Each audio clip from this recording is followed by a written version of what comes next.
오늘 하나님의 말씀은 사사기 6장 12절 말씀입니다. 제가 봉독해 올리겠습니다. 여호와의 사자가 기드온에게 나타나 이르되 큰 용사여 여호와께서 너와 함께 계시도다 하매. 아멘. 우리네 학창 시절을 생각해 보면 힘도 없고 싸움도 못 하는데 친구들을 막 괴롭히는 그런 아이들이 있었습니다. 힘도 없고 싸움도 못하는 이 친구들은 뭘 믿고 그렇게 친구들을 괴롭혔던 것일까요? 자신의 친형을 믿거나 또 싸움을 잘하는 동네 형들을 믿고 그 아이들은 까불고 애들을 좀 괴롭혔던 것입니다. 싸움 잘하는 형들을 믿고 까부는 친구들은 자신 또한 싸움을 잘하는 줄 착각하기도 하죠. 이처럼 내 뒤에 나를 지켜줄 이 힘있는 대상이 있다는 것은 본인의 이 말과 행동을 더 대범하게 만들어 주기도 합니다. 오늘 본문 사사기 6장은 우리가 잘 알고 있는 사사인 기드온이 나옵니다. 우리가 기드온 하면 떠오르는 것이 있다면 바로 기드온과 300용사 이야기입니다. 기드온은 하나님의 명령을 따라 선발된 이 300명의 용사들과 미디안 대군을 대파하며 큰 승리를 거두게 됩니다. 이 이야기를 통해 기드온을 강인한 사사 또는 용감한 큰 용사로 우리는 많이들 알고 있습니다. 하지만 오늘 본문 말씀을 보면 기드온이 그렇게 용감하거나 또한 믿음이 좋은 사사가 아니었다는 것을 우리는 발견할 수 있습니다. 이스라엘은 반복적으로 죄를 짓습니다. 하나님을 섬기며 예배하지 않고 우상을 따르며 섬기는 이 악을 행했던 것이죠. 이들의 죄로 하나님은 이방인의 손, 이 미디안의 손에 이스라엘을 넘겨주십니다. 미디안 사람들은 매우 강했으며 또 잔인했습니다. 그래서 이스라엘 백성들은 산에 있는 동굴이나 안전한 지대로 피신해 살아야 했습니다. 이스라엘이 씨를 심어 놓으면 미디안과 아멜렉 또 동방의 사람들이 쳐들어와서 이스라엘 농작물을 해치며 또 양과 소, 나귀를 모조리 약탈해 가기도 했습니다. 이스라엘을 쳐들어오는 적군들이 얼마나 많았던지 오늘 본문 5절 말씀에는 이들을 메뚜기 떼와 같이 많이 들어온다라고 또 말씀을 하고 있습니다. 적군들은 이스라엘을 쳐들어와 이스라엘 땅을 폐허로 만들어 버립니다. 이스라엘 백성은 그들을 대항할 힘조차 없게 됩니다. 이런 상황에서 이스라엘은 어떤 행동을 취합니까?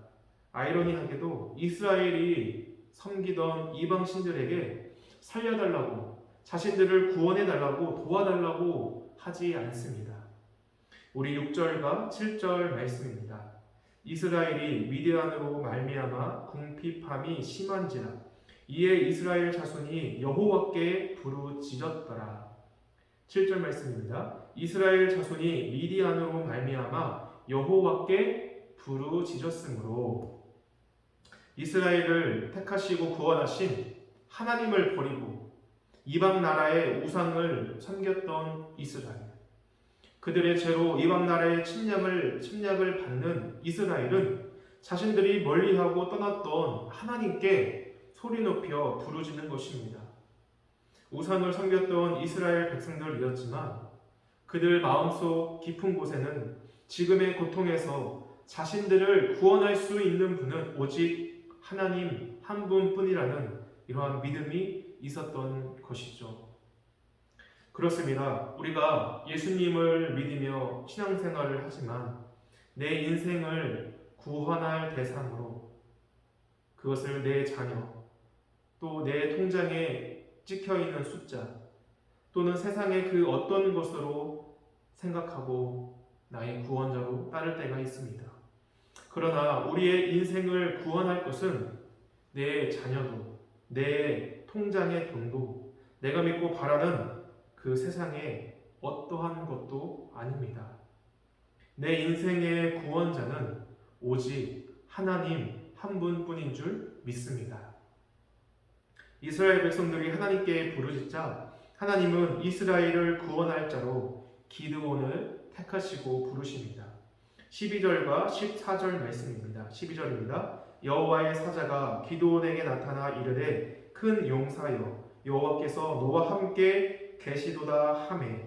14절 말씀입니다. 여호와께서 그를 향하여 이르시되 너는 가서 이 너의 힘으로 이스라엘을 미디안의 손에서 구원하라. 내가 너를 보낸 것이 아니냐 하시니라. 12절에 하나님은 기드온에게 큰 용사라 불러주시고요. 또 14절에는 기드온이 갖고 있는 힘으로 이스라엘을 미디안의 손에서 구원하라고 말씀하십니다.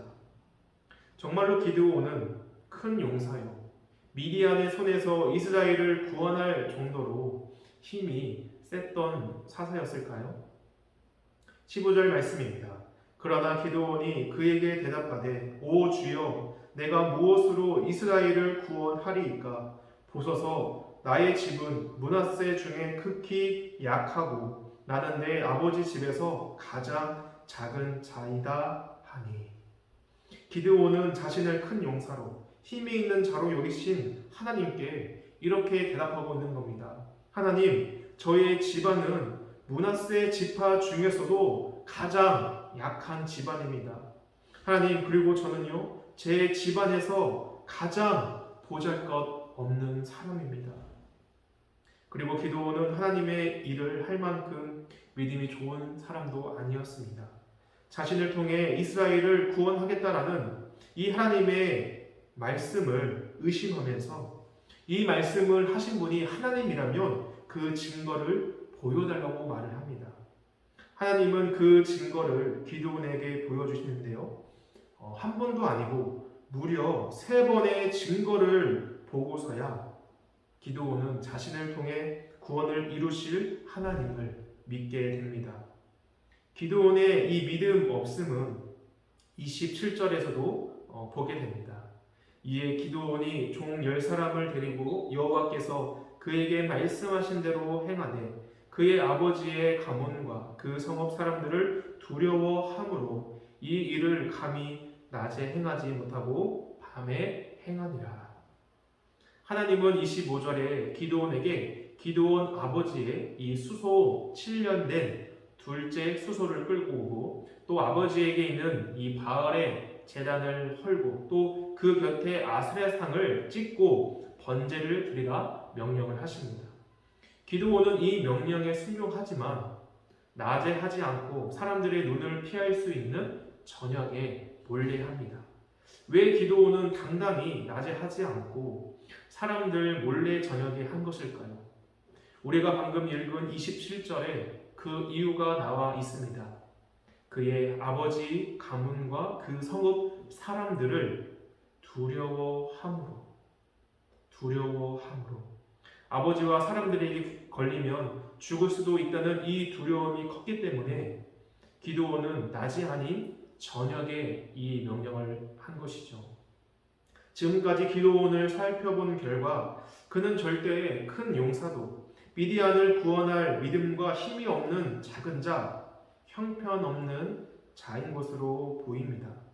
그런데 왜 하나님은 이런 기드온을 보고 큰 용사, 이스라엘을 구원할 자로 여기셨던 것일까요? 12절과 16절 말씀입니다. 12절입니다. 여호와의 사자가 기드온에게 나타나 이르되 큰 용사여 여호와께서 너와 함께 계시도다 하매. 16절 말씀입니다. 여호와께서 그에게 이르시되 내가 반드시 너와 함께 하리니 내가 미디안 사람 치기를 한 사람을 치듯 하리라 하시니라. 우리는 약하지만 또 내가 나를 볼 때 내가 하나님을 위해서 뭘 할 수 있을까 하고 자괴감이 들더라도 주님이 나와 함께 하심을 믿는다면 하나님 나라의 큰 위대한 믿음의 용사가 되는 줄 믿습니다. 하나님은 오늘도 주님과 함께함을 믿는 자를 통해서 선한 역사를 이루어 가시는 줄 믿습니다. 기도하겠습니다.